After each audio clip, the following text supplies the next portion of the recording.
Hello friends, we wanted to show you how we built our earth battery greenhouse in the mountains of southeast Oregon at 4,400 foot elevation. Our greenhouse is 40 feet long and 21 feet wide and approximately 10 feet high. It is covered with 2 layers of greenhouse film, and there is over 550 feet of pipe in the ground under the greenhouse to circulate air through to help keep the temperature in the greenhouse above freezing. We researched and watched YouTube videos on the subject off and on for about 2 years before beginning our project. We've incorporated several features from other greenhouse projects that others have built. We'll continue to improve and modify the greenhouse as time and finances permit. Due to budget limitations, most of the materials we have used have been repurposed, so I can't give you an accurate cost estimate for our project. We didn't get the frame completed and the poly on it until October, so we were very late in getting the greenhouse established. We had a few plants that we moved into the greenhouse once the poly was on it, and it was just in time as the nights were getting colder. The Lord provided most of the materials. People gave us lumber, plywood, styrofoam insulation, etc. We were able to secure some used high tunnel galvanized steel hoops and 2x3s to go along with them from a friend who owned a property where marijuana growers had erected greenhouses before she purchased the property. She wanted them removed and gave us the hoops. We did purchase some of the materials, including 120 feet of 6-inch PVC pipe and some elbows and T's for manifolds from a plumbing supply. We also purchased 500 feet of 4-inch perforated corrugated drain pipe with some couplings from Home Depot. When assembling the manifolds, be aware that the intake and exhaust pipes need to be kitty-cornered to each other in the greenhouse. If you build the manifolds exactly the same, the risers will be kitty-cornered to each other when you put it together. To build the 4 manifolds, we glued 2 10-foot lengths of PVC pipe together and cut the assembled pipe at 19 feet. Beginning 6 inches from the end, we then drilled 9 holes 2 feet apart using a 4 1/4 inch hole saw in each of the manifolds. We glued a cap on one end and then made risers consisting of an elbow, then a 20-inch section of pipe, and then a T. We glued a manifold into each of the elbows. We then inserted 2-foot sections of the 4-inch pipe into the holes and a coupling into each of the 2-foot sections. We then used silicone sealant to seal the pipe joints. All of the openings were covered with plastic film, secured with masking tape, to prevent dirt from getting into the manifolds during installation. The pipe was ready, and the materials to build the styrofoam walls was stacked near the building site, so it was time to dig the hole. We staked out the corners, then marked out the boundaries with marking paint. We had cleared a large area about 6 times the size of the hole to pile the dirt, and we ended up having just enough room to store all the dirt removed from the hole. A friend let us use his small backhoe to dig the hole, and we started digging a ramp at an angle. We continued removing the dirt, and it was fairly easy digging until we got down about 3 feet. And then we ran into a layer of hardpan, and we needed to use a jackhammer to dig down further. After a couple more days of digging, we finally had a 4-foot hole, and we started building the framework that would hold the styrofoam insulation in place. We used 2x3 stakes about 6 feet long and attached 2x3s between them. We screwed plywood to the 2x3s and screwed the 2-inch styrofoam insulation to the plywood. Once we had walls built on 3 sides of the hole, we began laying the first layer of pipe. We laid the manifolds with the elbows at opposite ends of the hole and kitty-corner to each other. We then installed the lengths of 4-inch pipe between the manifolds, using the couplings to attach them together. We attached 2 lengths of pipe and then carefully covered them with dirt to keep them straight. As we covered the pipes, we also had to put dirt on the outside of the walls evenly to keep the walls straight.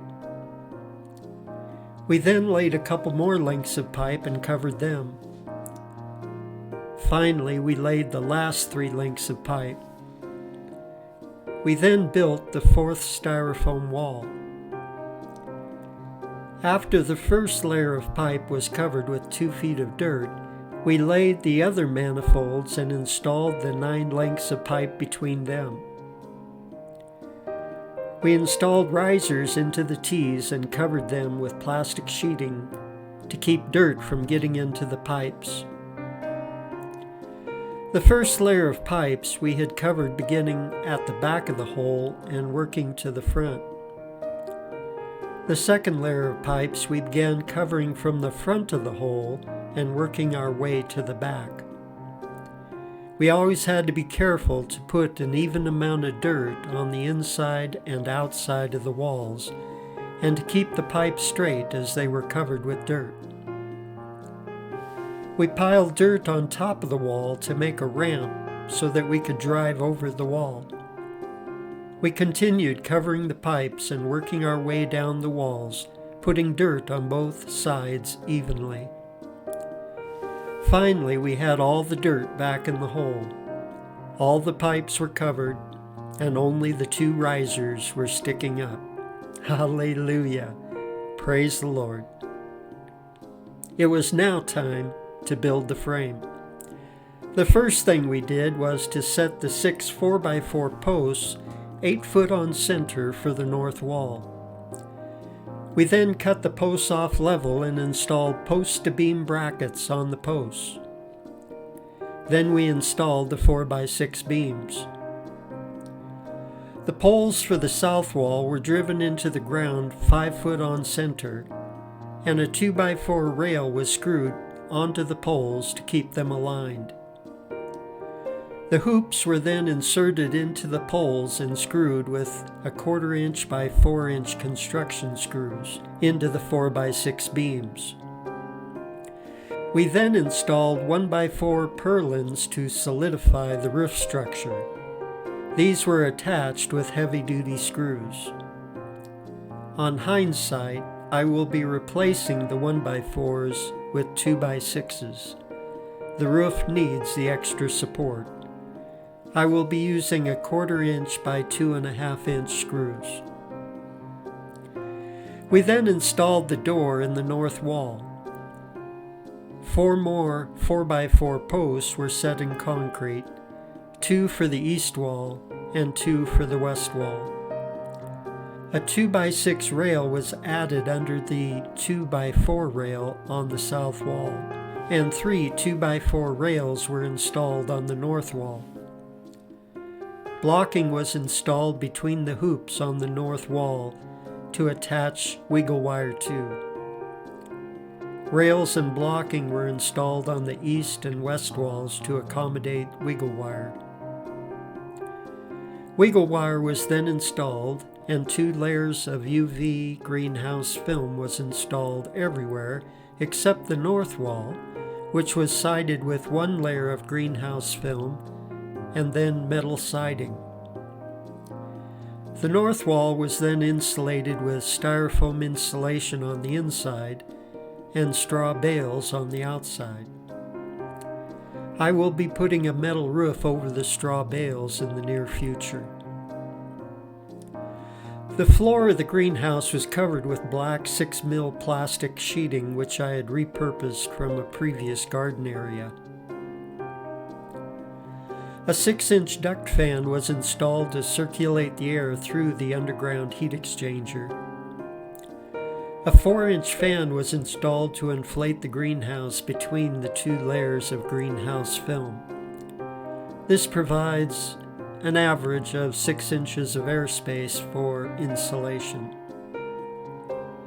3 heat collectors were built using 1-inch PVC pipe enclosed in a metal frame and installed in the north wall.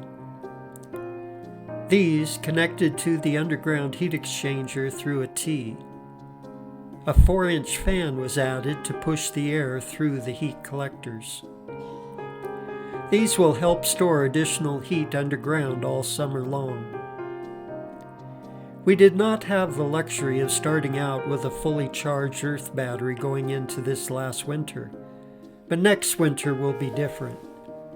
We will heat the ground under the greenhouse as much as we can all summer, and we believe that this will make a significant difference next winter. We were given 4 large totes, 3 of which we cut in half to make 6 raised beds. We drilled holes in the bottom for drainage, put 4 inches of 3/4 inch gravel covered with heavy-duty landscape cloth, and then filled with a mixture of our native soil, compost, peat moss, and manure. The other we made into a water storage tank. We painted it black with spray paint to keep it from growing algae. The water comes in from our well into the top of the tank. There is a float valve installed a few inches down inside the tank that shuts off the water when the tank becomes full.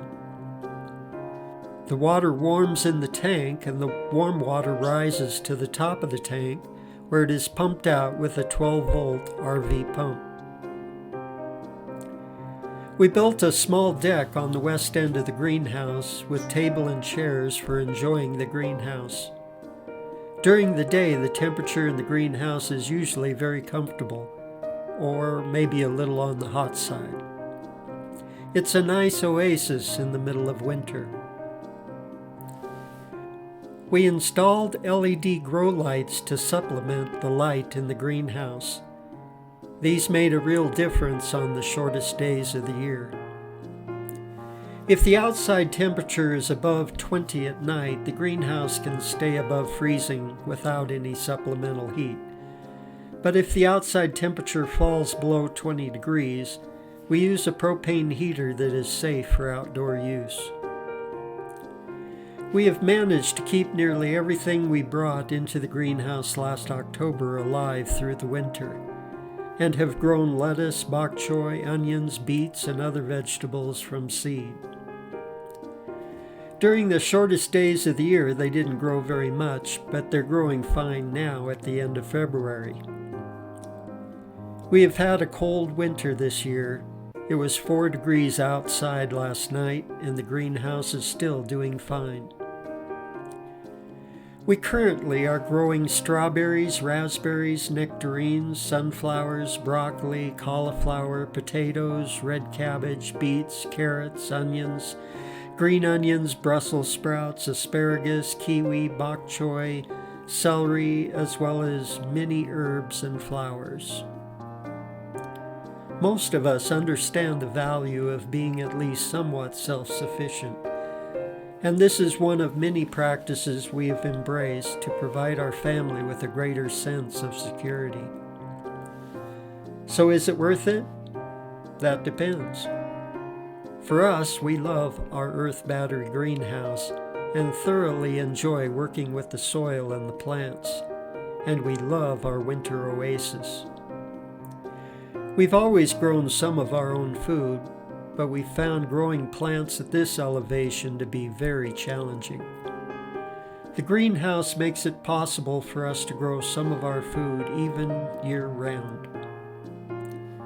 We hope you have enjoyed our video. If you have, please let us know in the comments below, and of course, like and subscribe. We will be happy to answer any questions you might have and would love to hear any suggestions you are willing to give. It may not seem important, but clicking the like and subscribe buttons will help us show others how they too can be more prepared. Thank you for watching and for your support. Until next time, God bless.